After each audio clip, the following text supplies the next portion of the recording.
Aí aproveitaram pra perguntar onde é que entra o dilúvio nessa história, pro Pirula. Qual dilúvio? Porque essa que é a questão. É o de Noé. A gente teve, O que inundações. Inundações, a gente tem evidência de trocentas inundações. Mas mundiais, assim, nível... Mundial não tem como, cara. Não tem, né? Porque não tem como. Se um lugar enche, outro lugar... Pra começar que não tem água suficiente pra isso. Segundo que... Deixa claro pro pessoal que a água é a mesma de sempre, mais ou menos, não é? Que a gente tem.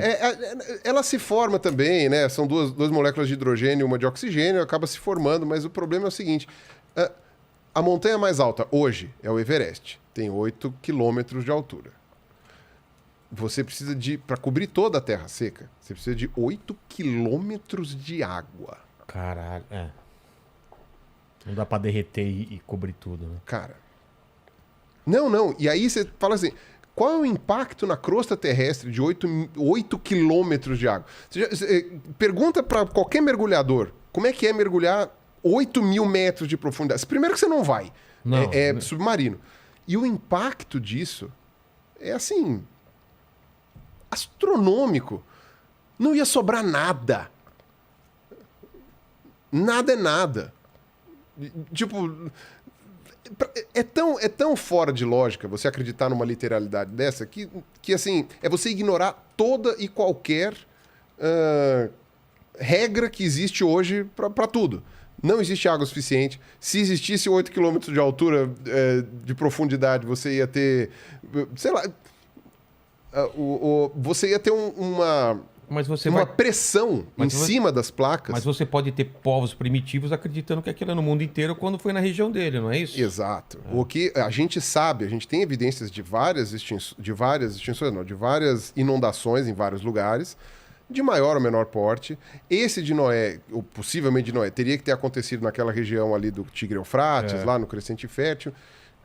Você teve o final da Era Glacial, entre 12 mil anos mais ou menos. Você tem a região do Cáucaso, ali no norte do Iraque, que é montanhosa, era coberta de neve. Provavelmente durante esse período de degelo do planeta deve ter tido cheias muito intensas, talvez dos rios, coisas assim. Isso pode ter gerado a impressão de algum dilúvio. E aí quem conta um conto aumenta um ponto, né? Eu não sei como é que é a descrição. Aí também eu não vou entrar muito nessa parte muito detalhada. Primeiro, porque eu não estudei. E segundo, porque aí o pessoal que, sei lá, da teologia, qualquer coisa assim, vai ter outras justificativas. Agora, dilúvio mundial é impossível. É virtualmente impossível. A gente não teria partes da crosta terrestre se você tivesse tido um dilúvio mundial. Se tem efeito estufa e aumenta o nível dos... E outra, como é que é a pressão atmosférica 8 km para cima?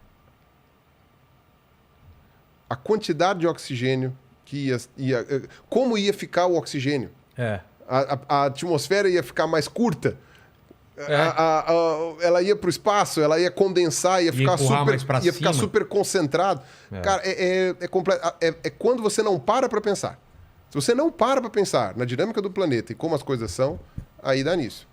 Agora, aí eu dou a minha interpretação. A minha interpretação, que é a interpretação de um ateu, interpretação de uma pessoa que estuda a parte científica da coisa, e a interpretação de quem leu em português e em inglês só, né? Não li em hebraico, não li essas coisas, lê em português e em inglês a Bíblia. E aí você vê a interpretação disso daí que eu dou, é o seguinte: para mim é muito claro na Bíblia, que eles desenham uma terra plana ali. É muito claro para mim. Tudo bem, o pessoal da teologia tá se rasgando no meio aí, tá?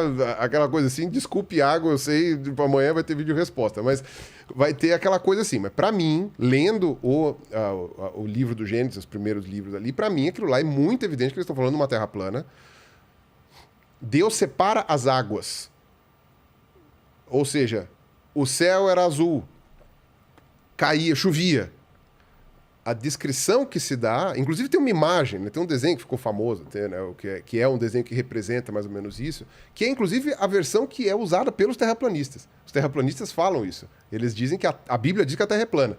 É que, como, sei lá, 99% dos teólogos não são terraplanistas, eles dão outras interpretações, inclusive de tradução e tal. Por isso que eu tô falando, eu não li em hebraico. Tá. Né? Mas, Então, você leu... mas dentro do que eu li, diz que a Terra é plana, e as justificativas que o pessoal da teologia me deu para dizer que a Bíblia não diz que a Terra é plana, ou não me convenceram, ou eu não tenho bagagem suficiente para poder avaliar, para saber se procede ou não.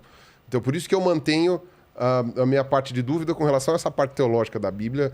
Por isso que eu estou falando, é a minha interpretação. Não estou falando que eu estou correto, não estou falando que eu não tenho conhecimento, não sei ler hebraico, nada disso.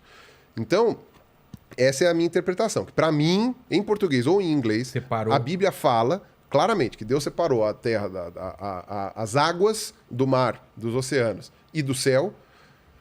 Então, quer dizer, chovia por quê? Porque você tinha uma abóbada terrestre que cobria o chão, essa abóbada tinha água por cima.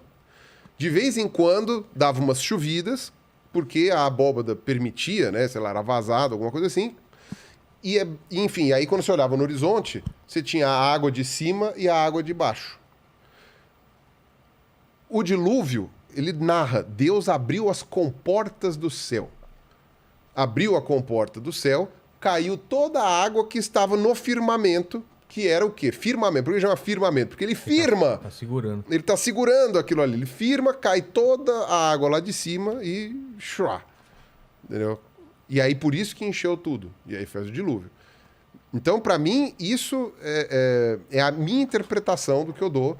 Tem até um evangelho não, mentira, nossa senhora. Tem até um livro apócrifo do Velho Testamento, que é o livro de Enoque, que ele narra a subida dele até o céu.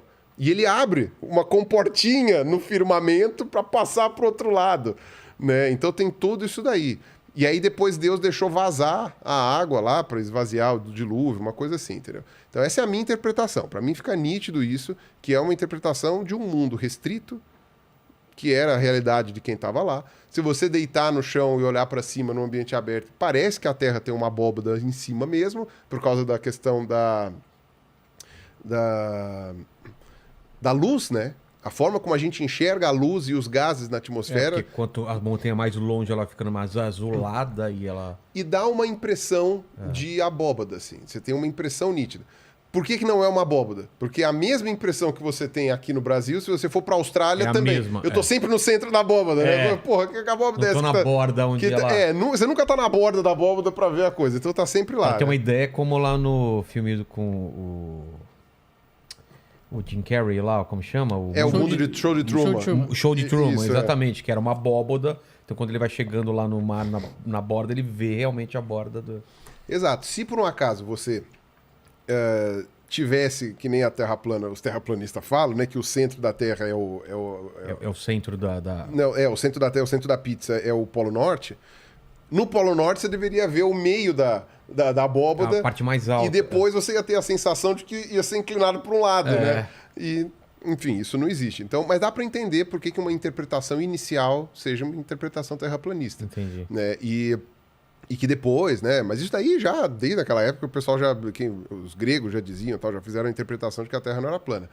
Mas, para mim, esse conto, né? No caso, essa história de criação, né? Esse mito de criação, que todos os povos têm um, né? Do caso do judaísmo, me pareceu claro que é um mito de criação terraplanista. Não, e todos esses mitos têm em algum ponto alguma inundação, né? As histórias meio... Todos não, mas a maioria, muitos né? têm. Muitos têm. Não dá para dizer maioria porque são milhares. São milhares, né? Mas não é uma ou duas ou três. Cada tribo numa ilha do Pacífico tem uma. Cada lugar tem um. Então, são muitos, né? Por exemplo, o ser humano surgiu na África. E a África é um ambiente, é um continente que a gente tem menos evidência de inundações recentes, de dilúvios recentes, de áreas alagadas recentes. Tem menos evidência disso. Quais são os mitos de criação dos africanos, das centenas de etnias africanas? Cada um deve ter um mito diferente. E tem dilúvio na deles. Porque essa que é a questão. Você tem um dilúvio perto de uma área montanhosa, que tem geleiras, que tem coisa assim, não é tão difícil. Numa região tropical que você tem muita chuva e você tem um desnível muito grande, não é difícil você ter um dilúvio, sei lá, uma enchente muito grande, uma coisa assim, não é tão complicado. Tem áreas que alagam naturalmente de tempos em tempos. Na região do Nilo, sim, né? Que é a África lá pra cima. Exato. Lá pro Então, norte. você pode ter várias interpretações aí de como que é. Os aborígenes da Austrália, eles têm ideias de dilúvio? Exatamente, Esses povos antigos, a gente estava falando dos povos da Ilha Sentinela lá, eles estão há tanto tempo em alguns lugares que eles viram o mar subir, separar a ilha. Então, tipo, por exemplo, a Papua Nova Guiné e a Austrália eram uma coisa só.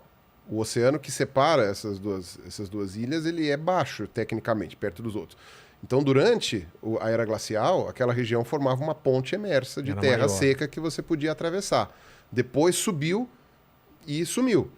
A Inglaterra era grudada na França. O Canal da Mancha era seco, era emerso. Depois que derreteu os gelos, né, a capa de gelo do continente lá do norte, subiu e aí separou. Hoje a Inglaterra é uma ilha. Mas os povos que estão há tanto tempo nesse lugar podem ter gerado ali uma ideia de dilúvio quando você tem ali. Já sugeriram, essa ideia não foi para frente, mas já sugeriram que quando abriu o Mar Negro, quando formou-se o Mar Negro, isso teria originado a ideia do dilúvio. Tá. Porque o que acontece? Tem o Estreito de Bósforo ali onde fica Istambul, que é muito pequenininho. E alguém tinha sugerido... É sério, gente, eu li isso há tanto tempo e eu não lembro detalhe nenhum, mas alguém tinha sugerido que aquele Estreito de Bósforo ele tinha aberto há uns 10 mil anos, mais ou menos. Então, aquela região do Mar Negro era uma grande depressão, mas ela não era um oceano, ela não era preenchida por água. Devia ter água só em alguns pontos. E aí, quando rompeu o Estreito de Bósforo, foi tipo... né? Poderia ser ali a ideia do dilúvio? Não sei. Mas, com certeza, se houve algum dilúvio, ele foi local. Entendi. Isso é a única certeza que dá para dar. Né? Certeza dentro do que a ciência pode nos dar de certeza. Né? Que é o que o pessoal acha que é uma falha da ciência, quando, na verdade, para mim, é uma vantagem da ciência. De ela não ter todas as respostas? Dela não ter certezas. Tá. Certezas são complicadas. E é por isso que... E o pior é que o nosso cérebro, ele é adaptado para detestar dúvidas. Então, é complicado porque, assim... A gente não lida bem com... Não lida bem com dúvidas. Então, isso, inclusive, foi uma parte do meu processo, do meu ateísmo e tal, não sei o quê, foi saber lidar com as dúvidas de que certas coisas eu nunca vou responder e a desconfiar de quem responde com muita facilidade, com muita certeza.